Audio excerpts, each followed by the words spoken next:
Whose money are the 2020 hopefuls gunning for? Photo: Patrick McMullan / Bloomberg Philanthropies / Wikimedia / Gage Skidmore / Wikimedia. It's a weird time to be a liberal billionaire. Almost all of the Democratic presidential candidates have sworn off help from super PACs and made a big show of rejecting cash from a wide range of potential donors, lobbyists, corporate PACs, and pharma execs included. Bernie Sanders and Elizabeth Warren have ruled out headlining closed-door fundraisers altogether. But that doesn't mean the moguls of the left aren't watching the race closely. Some rich progressives are looking at ways to sway the primaries, and others are biding their time until a nominee emerges. Still, while Hillary Clinton had decades-long relationships with some of the party's biggest contributors last time around, like investor Haim Saban, who has sent Democrats tens of millions of dollars over the years and stayed in close touch with Clinton throughout her campaign, few of today's candidates have those friendships. And the donor pool has changed since 2016 with the arrival of a handful of tycoons who have woken up to politics in the Trump era, like Facebook co-founder Dustin Moskovitz, see below, and with the departure of others, like J.B. Pritzker of the Hyatt Hotel family, who's no longer a mega donor because he got a new job as the governor of Illinois. While none of the available contributors have shown a willingness to go full Sheldon Adelson, who has given $300 million plus in donations to Republican candidates and groups in federal elections since 2012, according to Center for Responsive Politics Analyses of Federal Election Commission data, or Koch brothers, with their own sprawling political empire. Here are the ones who could have the most sway over the coming year in both the primaries and the general election, according to campaign veterans and a review of donation records. Number 1, Michael Bloomberg wanted to run for president, settled for being the party's most influential outside force instead. Photo: Bloomberg Philanthropies / Wikimedia. The former mayor made no secret of his desire to run in 2020, but he let reality win and has instead been making noise about spending $500 million on a wide-ranging political machine dedicated to booting Trump. The one-time Republican and independent has plowed at least $160 million into Democratic groups and candidates since 2012.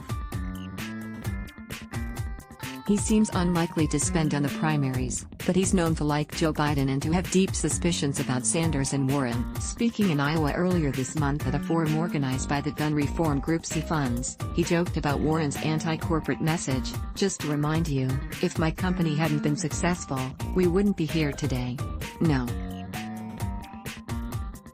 2. Tom Steyer wanted to be the party's most influential outside force, settled for running for president instead. Photo: Gage Skidmore / Wikimedia. No super donor has been more of a thorn in the party establishment's side than Steyer since he started throwing money into Democratic politics ahead of the 2014 midterms. He has spent more on the left since then, at least $240 million through last year, than anyone else, but a huge portion of that has gone to his own political groups. Now he has decided to run for president after initially passing on a campaign earlier this year. Other Democrats aren't expecting him to get too far, and they'll be holding out their hands for the former hedge funder's remaining cash as soon as he bows out. Still, the candidate he has had the most positive things to say about, Warren, has criticized the billionaire's presence in the race.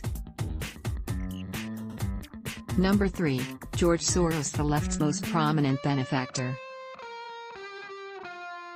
Photo: Patrick McMullan. Soros gives Democrats and left-leaning organizations a lot of money, over $40 million to federal candidates and groups since 2015 alone, but he's not just in demand because of his wallet. A longtime bogeyman on the right who was targeted by Trumpist Cesar Sayoc spike bombs in 2018, Soros is an influential voice on the global stage whose word is followed closely by other wealthy Democratic donors looking for cues on where to invest. And he has never been afraid to speak his mind about candidates. He soured on Obama during his first term, and he has criticized Kirsten Gillibrand for her stand against Al Franken. Number 4, Dustin Moskovitz. One of the least known Facebook co-founders, he has had a political awakening in recent years. Photo: Bart Nagel / almost no one in Democratic politics knew Moskovitz until 2016, when, horrified by Trump, He opened his checkbook. The longtime entrepreneur and philanthropist and his wife, Carrie Tuna, donated over $30 million to Democrats in 2016 and 2018 and more to nonpartisan political groups focused on voter registration pushes and the like. Candidates and party leaders are increasingly wary of raking in too much money from tech leaders, like Moskowitz's former colleagues atop Facebook, but they view the 35-year-old as an exception and one of their potential saviors.